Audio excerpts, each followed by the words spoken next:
जय हिंद दोस्तों, स्वागत है आपका हमारे YouTube चैनल।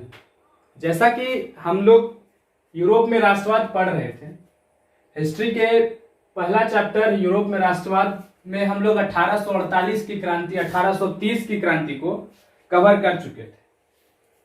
1848 के क्रांति में हमने इटली और जर्मनी के एकीकरण के बारे में बताया था कि अभी तक इटली और जर्मनी का एकीकरण नहीं हो पाया था। इटली वही बहुत सारे पार्ट्स में बटा हुआ था, सिसिली, नेपल्स, पोप के पास में वगैरह वगैरह में बटा हुआ था। तो आज हम इटली के एकीकरण के बारे में पढ़ेंगे, इटली के एकीकरण के बारे में समझेंगे और इटली के एकीकरण में किसने किसने भाग दिया, किसने किसने भाग लिया, उसके बारे में पढ़ेंगे। तो इटली का एकीकरण में भौगोलिक अभिव्यक्ति था। इटली जो था सिर्फ एक भौगोलिक अभिव्यक्ति था।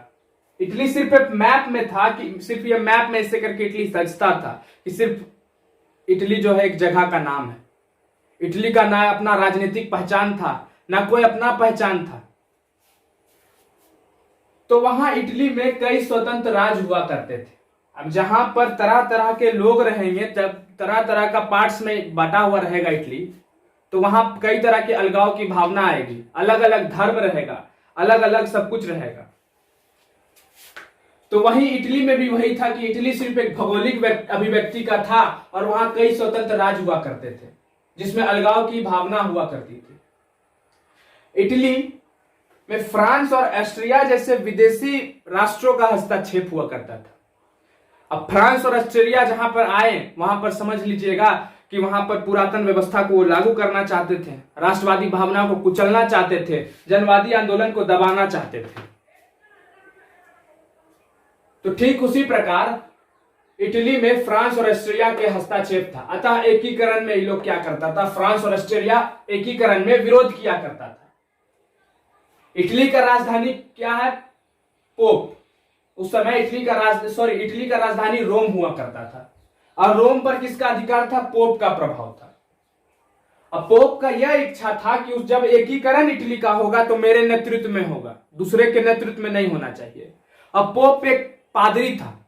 अब वो चाहता था कि जब इटली का एकीकरण हो तो सभी मिलकर धार्मिक दृष्टि से हो, जो सभी वहां के लोग थे वो धार्मिक दृष्टि से इटली का एकीकरण करें। अब पादरी थे पोप पादरी थे तो मतलब कहीं ना कहीं चर्च से रिलेटेड होंगे और चर्च वाला लोग क्या चाहेगा कि मेरा जो एकीकरण होगा वो धार्मिक दृष्टि से होगा।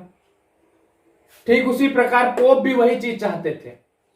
परंतु 19वीं सदी में राष्ट्रीयता का विकास होता है। जिस प्रकार फ्रांसीसी क्रांति जन्म दिया था राष्ट्रवादी भावना को, वही 19वीं सदी भी राष्ट्रीयता का विकास का एक पहल हुआ करता था, एक सदी था जिसमें नेपोलियन जो है सैन्य अभियान के द्वारा इटली का एकीकरण और नव जागरण किए थे। नेपोलियन इटली का अपना जो सैन्य अभियान था, इटली में जो नेपोलियन अपना सैन्य अभियान किए थे उसमें एकीकरण और नव जागरण को प्रस्तुत किए थे, जिसमें नेपोलियन का बहुत बड़ा योगदान था। चाहे वो 1789 का क्रांति रहे, चाहे वो फ्रांसीसी क्रांति रहे, सब में नेपोलियन का सबसे बड़ा हाथ है। और सबसे बड़ा राष्ट्रवाद में अगर कहा जाए कि राष्ट्रवाद को बढ़ाने में सबसे ज्यादा किसका हाथ है, तो नेपोलियन का हाथ है। ठीक उसी प्रकार इटली का जब विजय होता है तो नेपोलियन इटली को 3 पार्ट में बांटता है। इटली को 3 पार्ट में बांटता है, सिस्पाइन, लिगुलियन और ट्रांसपेडन। किस में? सिस्पाइन में, लिगुलियन में और ट्रांसपेडन में। अब वो बांट के इटली को क्या साबित करना चाहता है? वो तो राष्ट्रवादी भावना का था। आपके मन में आएगा कि अरे ये तो राष्ट्रवादी भावना का था और हम लोग इटली का एकीकरण पढ़ रहे हैं, तो शुरू में नेपोलियन इसको बांट दिया। तो नहीं, वो बांट कर वहां के राजनीतिक एकीकरण करना चाहता था, ना कि वो इटली को बांटना चाहता था कई भाग में। तो नेपोलियन का श्रेय बहुत बड़ा है राष्ट्रवाद की भावना को बढ़ाने के लिए। नेपोलियन ने यातायात की व्यवस्था को दुरुस्त किया। अब यातायात की व्यवस्था दुरुस्त होगी तो पूंजी बढ़ेगा, क्योंकि जगह जगह से एक्सपोर्ट इंपोर्ट बढ़ेगा, आयात निर्यात बढ़ेगा, जिससे पूंजी मेरे पास बढ़ेगा, जिससे हम आर्थिक सुधार भी यूरोप में, फ्रांस में, इटली में ला सकते हैं। तो यातायात की व्यवस्था को दुरुस्त किया। लेकिन नेपोलियन का क्या हो जाता है? पतन हो जाता है। नेपोलियन का पतन जब 1814 जब हो जाता है, 1814 के पश्चात जब नेपोलियन का पतन हो गया 1814 के पश्चात, ऑस्ट्रिया के, हम लोग जैसा कि पिछले वीडियो में हमने पढ़ा था कि ऑस्ट्रिया के वियना में पावर एकत्रित हो गया था। और ऑस्ट्रिया के वियना का जो वियना कांग्रेस था, उसका सिर्फ एक ही उद्देश्य था कि पुरातन व्यवस्था को लागू करना। किस व्यवस्था को लागू करना? पुरातन व्यवस्था को लागू करना। वही वियना कांग्रेस द्वारा पुरातन व्यवस्था को पुनः उसी उद्देश्य से इटली में उसी उद्देश्य से काम करने लगा कि पुरातन व्यवस्था को हम लागू करेंगे। और इटली को दो राज्य में बांट दिया, पिडमॉन्ट और सर्डिनिया में। यहां पर इटली को जब दो पार्ट में बांटा, पिडमॉन्ट और सर्डिनिया, सिर्फ एक ही अभिव्यक्ति था कि पुरातन व्यवस्था को हमको लागू करना है तो लागू करना है। तो 1820 में अब जहां पर लोगों को शोषण किया जा रहा है, पुरातन व्यवस्था जहां पर लगाया जा रहा है, जहां पर अत्याचार लोग पे हो रहा है, तो वहां पर किसमें बांट दिया इटली को? पिडमॉन्ट और सर्डिनिया में। अब लोग के ऊपर और आक्रोश कि जहां मेरे ऊपर इतना अत्याचार हो रहा था, जहां मेरा राष्ट्र था, वही राष्ट्र को फिर दो पार्ट में बांट दिया। तो क्या होता है कि 1820 में संवैधानिक सुधार के लिए एक नागरिक आंदोलन होता है, और वो नागरिक आंदोलन अचानक से लहर पकड़ता है और एक गुप्त दल का गठन किया जाता है जिसका नाम था कार्बोनरी। किसका नाम था? कार्बोनरी दल का गठन किया जाता है। क्यों? क्योंकि संवैधानिक सुधार लाना चाहता था, नागरिक आंदोलन करना चाहता था, और उसका उद्देश्य यह था कि जो छापामार युद्ध, वो जाता था कहीं पर भी जाके छापामार युद्ध शुरू कर देता था, और तो उसी युद्ध के द्वारा राजतंत्र को नष्ट कर देना चाहता था। अब राजतंत्र क्या है? जो राजाओं और महाराजाओं के द्वारा सिर्फ तंत्र किया, मतलब प्रशासन शासन चलाया जा रहा था, उसी को राजतंत्र कहते हैं। और राजतंत्र को नष्ट करना चाहता था और गणराज्य को स्थापित करना चाहता था। गणराज्य मतलब लोगों का समूह, जो लोगों के लिए जिए, लोगों के लिए मरे, वही गणराज्य कहलाता है। जो लोग जहां पर अपनी अभिव्यक्ति को दर्शा सके, जो लोग अपनी स्वतंत्रता को दर्शा सके, उसी को गणराज्य कहते हैं। और वही गणराज्य का स्थापना करना चाहता था। और इसी दल का जो संबंध है मेजनी से था। मेजनी इसी दल से संबंध रखता था। किस दल से? तो कार्बोनरी दल से संबंध रखता था। 1830 का क्रांति जो फ्रांसीसी क्रांति था, 1830 का क्रांति जो फ्रांसीसी क्रांति था, इटली उससे अछूता नहीं रहा। इटली पर भी 1830 का क्रांति मतलब फ्रांसीसी क्रांति का प्रभाव पड़ता है, और जिससे इटली में नागरिक आंदोलन शुरू होता है। और उसी नागरिक आंदोलन का फायदा उठाते हैं मेजनी। अब मेजनी उस आंदोलन का उपयोग कर उत्तरी और मध्य इटली का एकीकरण करना चाहते थे, लेकिन वहां पर मेटरनिख पहले से बैठा हुआ था। अब मेटरनिख कौन? मेटरनिख वही मेटरनिख ऑस्ट्रिया के वियना सम्मेलन में जो मेजबानी किया हुआ था, वही मेटरनिख जो चाहता था कि पुरातन व्यवस्था लागू हो। वही मेजनी आंदोलन का उपयोग कर उत्तरी मध्य इटली का एकीकरण करने का प्रयास कर रहा था, लेकिन मेटरनिख उसको क्या किया कि दबा दिया, और बुरी तरीका से दबा दिया, जिससे मेजनी को यहां से भागना पड़ा, मेजनी को यहां से पलायन करना पड़ा। मतलब क्या कि मेजनी एक अच्छा व्यक्ति था, मेजनी अच्छा व्यक्ति था, और मेटरनिख एक खचड़ा व्यक्ति था। क्योंकि मेटरनिख कहीं ना कहीं चाहता था कि पुरातन व्यवस्था लागू, और मेजनी यह चाहता था कि मेरा इटली का एकीकरण हो, राष्ट्रवाद की भावना जगे। तो आइए अब हम मेजनी के बारे में समझते हैं, मेजनी के बारे में जानते हैं। मेजनी था कौन और कैसा विचार का लोग था? तो मेजनी एक साहित्यकार था। साहित्यकार मतलब जो लिखता है, जो किताब लिखे, जो राइटर हो, वो क्या कहलाता है? साहित्यकार कहलाता है। कैसे व्यक्ति था वो? गणतांत्रिक विचारों का लोग था। गणतांत्रिक विचारों का लोग कहने का मतलब क्या हुआ कि जो लोगों के लिए जिए, लोगों के लिए मरे, और लोगों के लिए अपना सब कुछ समर्पित कर दे, वही गणतांत्रिक विचार का लोग होता है। और उसी का समर्थक था। और मेजनी एक योग्य सेनापति हुआ करता था। कैसा सेनापति हुआ करता था मेजनी?